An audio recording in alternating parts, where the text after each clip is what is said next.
हर इंसान में कुछ ना कुछ कमी होती है और हम अपनी उस कमी को उम्र भर अपनी कमज़ोरी बनाकर बैठ जाते हैं।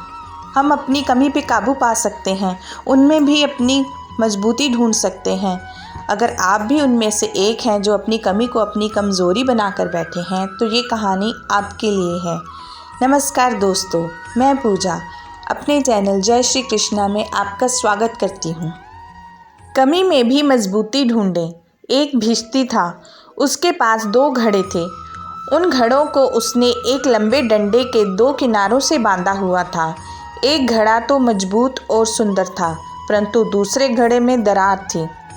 भिश्ती हर सुबह नदी तट पर जाकर दोनों घड़ों में पानी भरता और फिर शुरू होता उसका लंबा सफ़र। मालिक के घर तक जब तक वह वहां पहुंचता, टूटे हुए घड़े में से आधा पानी रास्ते में ही बह चुका होता, जबकि अच्छे घड़े में पूरा पानी होता। दरार वाला घड़ा उदास और दुखी रहता, क्योंकि वह अधूरा था।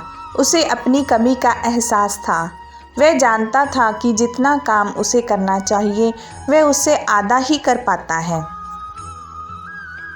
एक दिन टूटा हुआ घड़ा अपनी नाकामयाबी को और सहन नहीं कर पाया और वह भिश्ती से बोला, मुझे अपने पर शर्म आती है, मैं अधूरा हूँ, मैं आपसे क्षमा मांगना चाहता हूँ। भिश्ती ने उससे पूछा, तुम्हें किस बात की शर्म है?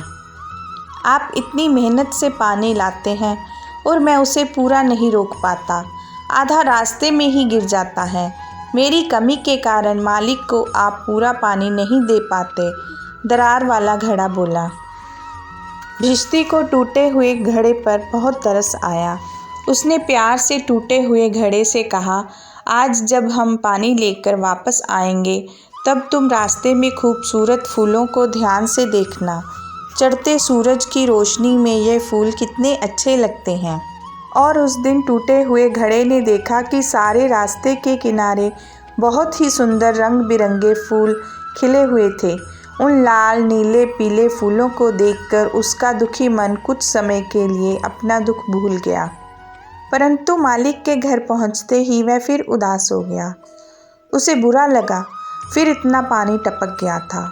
नम्रतापूर्वक टूटे हुए घड़े ने फिर भिश्ती से माफ़ी मांगी।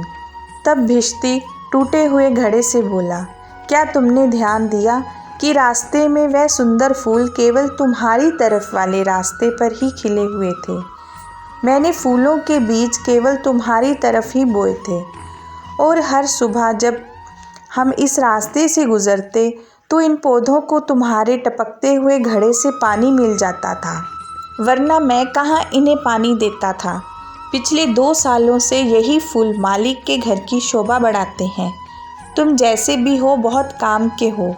अगर तुम ना होते तो मालिक का घर इन सुंदर फूलों से सुसज्जित ना होता। ईश्वर ने हम सब में कुछ कमियां दी हैं। हम सब उस टूटे अधूरे घड़े जैसे हैं, पर हम चाहें तो हम इन कमज़ोरियों पर काबू पा सकते हैं। उन कमज़ोरियों के बावजूद हम अपने और चारों तरफ खूबसूरती फैला सकते हैं, खुशियाँ बांट सकते हैं, अपनी कमी में ही अपनी मजबूती ढूंढ सकते हैं। राधे राधे। अगर आपको ये कहानी अच्छी लगी तो कमेंट बॉक्स में राधे राधे कहना ना भूलें। धन्यवाद।